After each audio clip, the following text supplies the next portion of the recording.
It's day 4 of the ANC's 53rd conference. And yesterday saw leadership being elected, and it is time then for you to weigh in. Give us your reaction to the election of the leadership yesterday. Just to remind you again of what happened yesterday. President Jacob Zuma elected back or re-elected into the presidency of the African National Congress. His deputy, Mr. Cyril Ramaphosa, chairperson Baleka Mbete, SG, Mr. Gwede Mantashe, that's the Secretary General, and the Deputy Secretary General, Jesse Duarte, Treasurer General Zweli Mkhize. That concludes, of course, the top 6 leadership of the African National Congress. Well, let's talk about it then. Joining us in our studios is Mr. Jackson Mthembu. He speaks on behalf of the African National Congress. Mr. Mthembu, very good morning to you. Morning, Koran, and good morning. And by the way, congratulations. You've been nominated to the National Executive Committee. Thank you. Is it the first time? No. No, it's the second time. It's the second time that you'll be serving. Because I'm serving. You're serving, I was serving. Looking forward to it? Before it, I was in the PSC of Mpumalanga for many years. But is it different in the NEC here?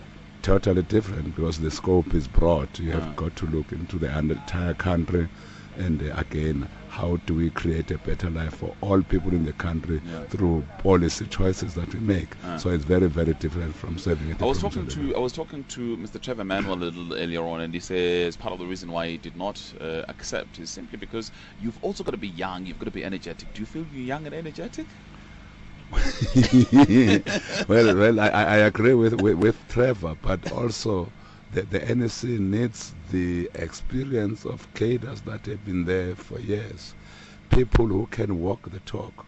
When we say that we need to create a better life for all our people, those individuals we put into positions should be able to indeed come up with means and ways of creating that better life, because it's us, through policy conferences, even through NEC meetings, if we're in leadership positions, who then make those choices on behalf of our people.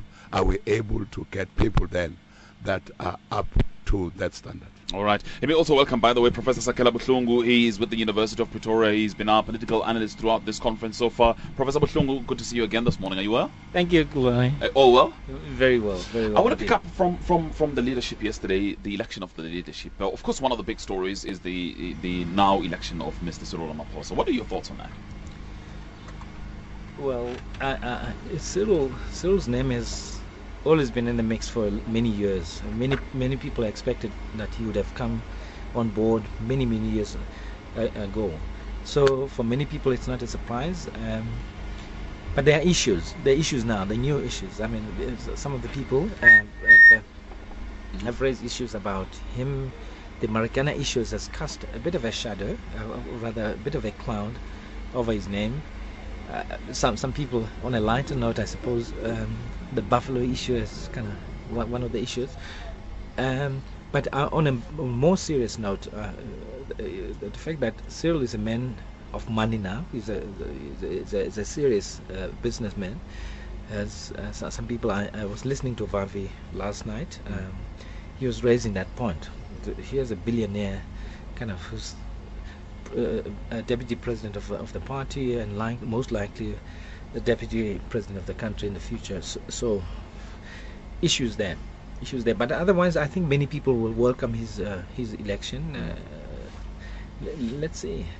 Interesting, because I spoke to a number of market analysts this morning, and they're pretty happy. They're pretty happy with the election of Cyril Ramaphosa. But I just wonder, does that mean a different take on things? Does it mean that his being there will necessarily mean a change in policies, even in as far as the ANC is concerned? Some people I've been talking to informally have been saying exactly that the fact that he's there, things might begin to shift in that direction, in a pro-business direction, and that the working class and kind of poor people's concerns might get neglected or pushed onto the margins. Some people have raised that business will be happy. Let's see. I mean, Cyril has been around. He was a founder member, as we all know, founder member of the NUM, and of course the first post 1990 SG of the party. So he's not new to the ANC. In other words, he'll be aware, he'll be sensitive to the concerns, I suppose, I imagine. But look, I think the Marikana issue got him into a bit of a tangle. The money to kind of pay for funerals, that was one thing. The so-called emails that he sent around, and of course, many people, have associated him with that. So that will always, he's got to have to speak out on that one. Mr. Mthembu? I think let's allow the commission on Marikana to do their job, so that we don't cast aspersions unnecessarily. We said, in fact, through the President of the Republic, we appointed a commission. Please, if you can forgive me for the hoarseness of my voice. It's been a busy It 4 has been days. very, very busy. No, understood. And some little sleep as well in between. Totally understood. Yes. So if we can leave that to the commission, I think the commission will assist all of us as to what went wrong and who should take the responsibility for what went wrong. And this is where, as ANC, we would like to plead with all South Africans. Let's not be throwing stones, because we might be missing the boat. And let's not preempt what the commission is trying to do. 1. 2, who is Cyril? Now, Cyril has been in business for less years than he has been an activist of the African National Congress and of the broader movement, mass movement in the country. I remember when the UTF was banned and we were sitting somewhere and a number of UTF activists were saying, what do we do now? And this thing came up that let's form something called Mass Democratic Movement. Now, we didn't even know what that is. Now, he was one of those people who coined even the name. And then we said that, you will not be able to arrest anybody there because we have no leadership. But you have something that everybody knows that we identify with. So he has been there. He has been in the Mass Democratic Movement, as your analyst has said. He is a founder member of the NUM, a trade union that has played quite a pivotal role in this country and is still playing that pivotal role. He has been an SG of the African National Congress. Sure. As we speak now, he was a member of the outgone National Executive Committee. Now, so that we don't only concentrate on recency, these things of But polls. recency can't be ignored. He's a billionaire, some say. Of course. When we lead society, we ourselves must be part of that society. And how is this society of South Africa structured? You have got people who are moneyed, and indeed, before 1994, you didn't even have a single Sure, one. but there's a contradiction, some may argue, and President Jacob Zuma again spoke about this thing, the disciplined force of the left with the bias to the poor. Definitely.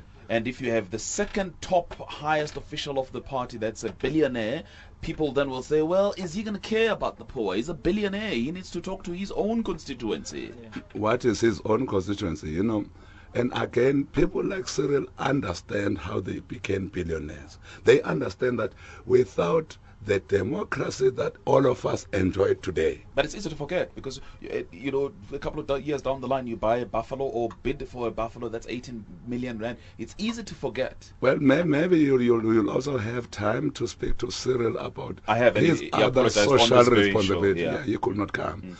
Because again, all of them, all officials and all of us, even those who will be elected into the NSC, until the president has spoken on our behalf tomorrow as we close conference, it's then that we can then all put whatever sense worth of our comments. But having said that, there is a terminology that we have used in the movement and in the broader movement, patriotic bourgeoisie.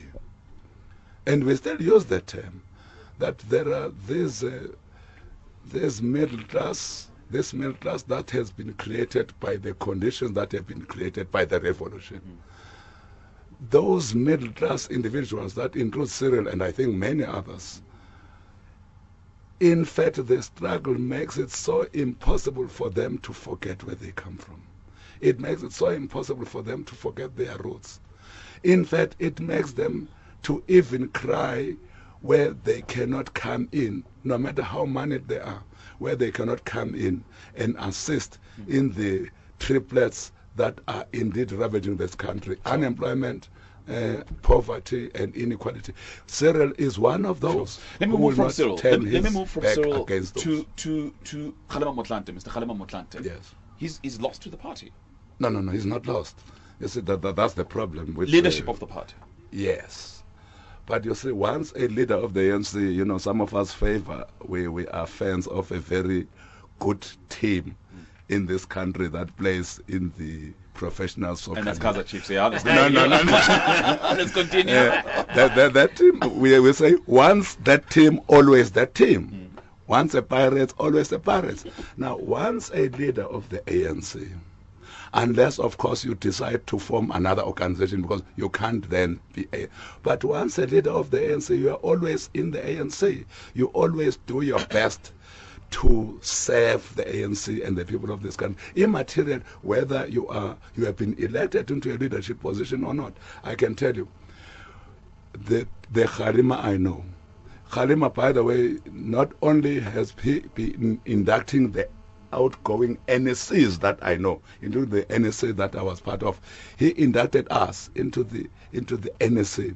He has inducted many PECs, including the PEC that I served in Mpumalanga. Sure. So therefore, that ability and capacity of Kgalema as a political educator, whether he's a deputy president or he's not, the NSC of the ANC can still use Comrade Kgalema in that. By the way, again, we're building a political school. Sure, but he declined. He declined not only the deputy president, but also he declined nomination into the NSC. Is he not disgruntled? What is your reading? No.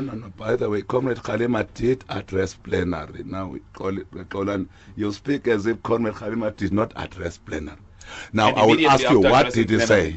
He spoke very glowingly about the movement, but immediately afterwards he declined nomination into the NEC. Now, of course, you see, the reality of the matter is that it's up to any individual. There are many, by the way, have declined. We have also got Comrade Trevor, who has declined, but he is not negative towards the African National Congress. Comrade Kgalema has declined, and you have just said he spoke glowingly about this glorious movement, and a movement that he's still a member of, a movement that he can be deployed, that can deploy him to serve in any capacity, because we don't deploy him because we are in the NSC, we don't. There are many people who have deployed, even in government, to be our diplomats and very senior positions. But again, people that we have deployed to do work, organizational work of the ANC, who are not necessarily in the NSC. Therefore, Comrade Kgalema will still continue to serve and be deployed to serve the African National Congress. But let me just take you back before this conference. He spoke out against the slates in the ANC. But actually, if you look at the election yesterday, again, the slates, very deep. They are entrenched in the election of leadership in the ANC. I mean, surely he should be upset about that. No, it's not only him who's upset about that, all of us. By the way, it's not only Comrade Kgalema who spoke out against slates. Gwede has done so. But before they even did that, when we closed the conference in Polokwane, the first person to attack this late phenomenon was President Jacob Zuma. And he has been consistently speaking out against this nonsense, this notion of slates. And all of us, even in the NSC, we have been saying, what is it? In fact, at times when we go to provinces, we go to regions, we speak out strongly against this notion of slates. We are then asked by provinces and regions, but how can you, when in fact you are beneficiaries? That's it, yeah. Now, how do you say it? How do you respond? No, I agree, Kolani. We are saying this is a matter that concerns all of us. We need to uproot it. We need to remove this thing from the politics of the African National Congress.